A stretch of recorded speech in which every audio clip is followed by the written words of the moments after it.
Kembali kita lanjutkan dialog, saya ke Bang Azman. Bang Azman mungkin mau menanggapi. Tadi katanya ini politisnya tinggi sekali kasus ini dibandingkan dengan hukumnya gitu Bang. Ya kalau kita lihat ya apa yang dikatakan Pak Panggi ini ya, kalau menurut saya ini bukan hal yang remeh-temeh lagi. Memang ijazah, tapi itu menyangkut harkat martabat seseorang. Apalagi seorang mantan presiden gitu yang sudah jadi rakyat biasa. Masih aja diubek-ubek seperti itu. Dia kan beliau mengatakan saya ini dihina sehina-hinanya gitu. Yang memang sudah saatnya harus kita memberikan pelajaran kepada mereka-mereka yang menyebarkan berita-berita hoax, berita-berita domba yang tidak ada kebenarannya. Kalau fitnah dibiarkan, dia akan semena-mena. Akhirnya terjadi apa? Ya perpecahan di negara kita kan seperti itu. Ya pada dasarnya adalah kita ini menghormati hukum. Apa yang telah dilakukan Pak Jokowi ini adalah ya sebagai rakyat biasa dia mempunyai hak untuk bisa melaporkan kepada pihak berwajib bahwasanya saya sudah dihina dan saya punya bukti-buktinya kan begitu. Apa yang dilakukan oleh Bareskrim ya memang bukanlah PT UN dong. Kan ini kan ada barangnya, barang buktinya yang harus diuji karena yang dilihat adalah ijazah itu. Kan semua diambil tuh. Ada 20 bundel itu. Ya dari UGM juga menyerahkan itu, Pak Jokowi juga menyerahkan ijazah aslinya yang quote unquote katanya Roy Suryo itu tidak diserahkan. Mana bisa tidak diserahkan, sedangkan itu kan harus dicek. Karena ini adalah analog. Baik segi kimianya, fisikanya, terutama tinta dengan kertasnya itu, berapa lama kertasnya itu. Kan itu harus diuji coba semuanya gitu. Tidak ada katanya itu adalah fotokopi, apa yang dilakukan oleh Roy Suryo itu. Perlu saya catat ya, Roy Suryo itu udah mengatakan 2020 udah membicarakan masalah ijazah ini gitu. Bukan 2025 ini. Yang dia-upload, yang kayak saya lihat itu mirip yang sekarang dipertanyakan oleh beliau yang dia cek sama dia, bukan hanya punya Dian Sandi. Berarti ini sejalan dengan Pak Jokowi bilang ada agenda di belakangnya? Kalau ada agenda, tidak terlepas dari itu pasti ada agenda itu. Kenapa ada agenda itu? Karena itu ujung-ujung pemakzulan gitu. Sasaran antaranya adalah Pak Jokowi itu, ya kan? Muncullah yang namanya Betor yang kita nggak tahu dari asal usulnya, tiba-tiba dia mengatakan dengan kebohongan yang sangat besar. Sudah ada korban untuk itu, Profesor Paiman. Korban loh dia dari aksi Betor itu. Dan dia kan selalu mengaku, saya ini adalah kader senior PDIP gitu. Kan pertanyaan buat saya lagi. Apalagi dia menggeret-geret lagi partainya bahwa rata-rata pada tahun 99 itu katanya adalah nyetaknya di Pasar Pramuka itu semua anggota DPR RI mau DPRD dan juga wali kota maupun bupati itu. Ini kan pertanyaan juga buat kita. Gitu. Ada apa ini? Ya kan? Ya kan terjawab sendiri oleh mereka. Kita nggak menjawab, mereka akan menjawab. Karena kebohongan-kebohongan yang ditutup-tutupi pasti akan tercium juga dari kepala sampai ekor. Kan kelihatan semua itunya gitu. Kalau agenda besar yang ada di situ, ya. Tapi bagaimana kita membuktikannya? Ibaratnya kita dalam satu ruangan, banyak orang penuh nih, ada yang buang gas, saling tunjuk-menunjuk akhirnya terjadi. Kan seperti itu.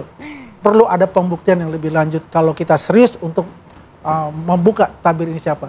Biasanya, biasanya nih, kalau sudah di pengadilan, sudah ada tersangka, nah ini selamatin diri masing-masing nih. Cakar-cakaran nih kan. Ada yang nanti ada yang bilang, Pak saya mau justice kolaborator, saya mau jadi JC. Dibongkar semuanya ini. Kelihatan lah, kita lihat, tunggu tanggal mainnya saja. Gimana Bang Andika, ini memang kalau pembuktian sih ya pasti di pengadilan. Tapi kalau berbicara mengenai skripsi, transkrip ya itu kan datanya tidak untuk diumbar ke publik, memang harus dirahasiakan. Apa nanti langkah lanjutan dari kubu Anda? Apakah memang laporan lagi yang akan dimasukkan kepada pihak kepolisian? Ya, terima kasih. Jadi pertama saya ingin sampaikan ya, jadi untuk kelanjutan dari ini kan kami masih mempertimbangkan untuk gugatan baru dan kami sudah melakukan banding, kemarin kami sudah daftarkan, terus juga mungkin akan menggugat juga ke KIP. Terus yang kedua, kami juga ingin menanggapi bahwa adanya narasi yang menyebutkan bahwa ini adalah kepentingan politik besar begitu. Jelas ini politik kepentingan besar karena yang berperan di sini adalah masyarakat, rakyat yang disuguhi dari pemilu kemarin itu pelanggaran etika yang jelas-jelas itu dipertontonkan ke masyarakat. Tetapi kalau kita melihat ke belakang, jadi permasalahan ijazah ini kan bukan hanya muncul pada saat ini, tetapi pada saat itu ada Gus Nur dan Bambang Tri yang sudah dijatuhi hukuman pidana dengan tanpa adanya menunjukkan ijazah asli dipertontonkan di persidangan begitu. Kemudian muncul tokoh-tokoh baru seperti Bang Rismon ini yang kita kenal sebagai ahli forensik, terus dan lain sebagainya. Jadi masih banyak orang-orang yang berkepentingan untuk melihat ijazahnya mantan presiden ke-7 kita. Begitu. Jadi kalau ini adalah politik besar, bukan orangnya yang harus dibungkam, tetapi memang permasalahan itu harus segera dikelirkan dengan menunjukkan ijazah asli, itu akan selesai. Jadi ketika ijazah itu asli, maka ya sudah selesai dan serahkan kepada hukum begitu. Kalau memang ada kesalahan dan lain sebagainya. Tetapi akan lebih baik lagi kalau seandainya ijazah itu tidak terbukti asli, ya sudah minta maaf lah kepada rakyat begitu. Karena yang menanyakan kan rakyat semuanya. Jadi bukan, kalau kita lihat bukan hanya kepentingan sekelompok orang, tetapi banyak masyarakat yang ingin tahu bahwa kebenarannya seperti apa. Jadi betul agenda besar, tetapi agenda besar di sini bukan politik suatu partai atau dari kelompok tertentu, tetapi agenda besar rakyat yang ingin membuktikan bahwa kejujuran ini masih ada di Indonesia. Begitu. Oke, Bang Azwan, lagi-lagi dikatakan kalau ditunjukkan selesai begitu. Tapi kabarnya yang saya dengar pada saat gelar perkara khusus sempat ada pertanyaan itu juga ya, disampaikan oleh kubu Anda ya?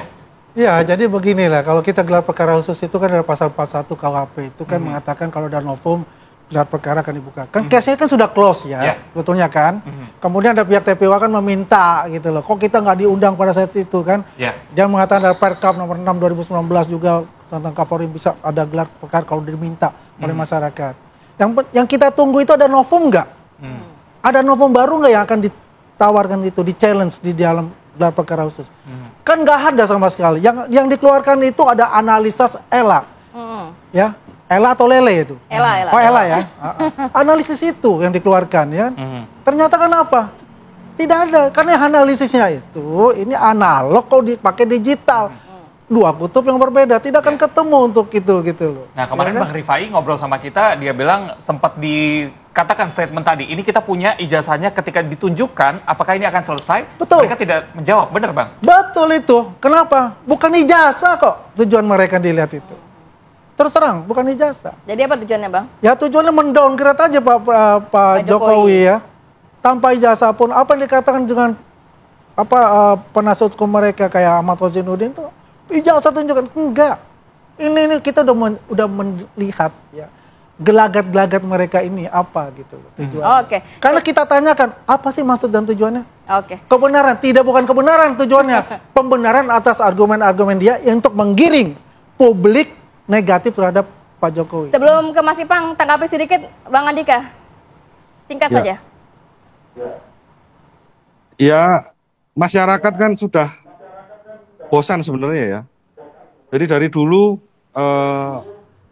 disuguhi dengan akrobat seperti ini, jadi tidak pernah ditunjukkan ijazah yang asli. Itu bukan hanya kepada orang-orang yang mempermasalahkan saja, tapi masyarakat kan juga belum pernah melihat.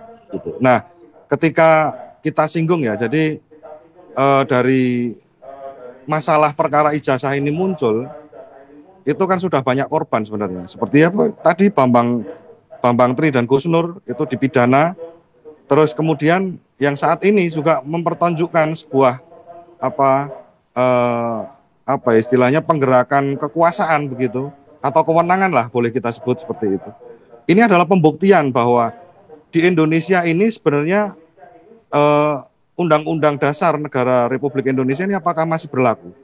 Karena kalau kita lihat di pasal 1 ayat 3, Indonesia ini kan bentuknya adalah negara hukum, bukan negara politik. Tetapi hukum yang dipertunjukkan ini banyak sekali dipengaruhi oleh politik begitu. Bagaimana bisa seorang yang tidak bersalah kemudian diadili? Nah, ini kan tidak sinkron dengan asas-asas atau adagium hukum, yaitu nulla puna sine culpa. Nah, ini kan uang aslinya saja tidak pernah ditunjukkan. Terus kemudian ada orang-orang yang dipidana dan lain sebagainya. Ini dilihat masyarakat, ini dilihat rakyat, begitu loh.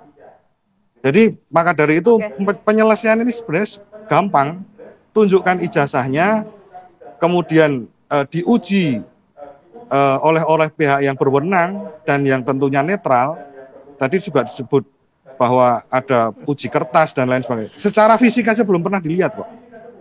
Apalagi nanti Baik. seperti carbon dating atau mungkin tanda tangan dan lain sebagainya.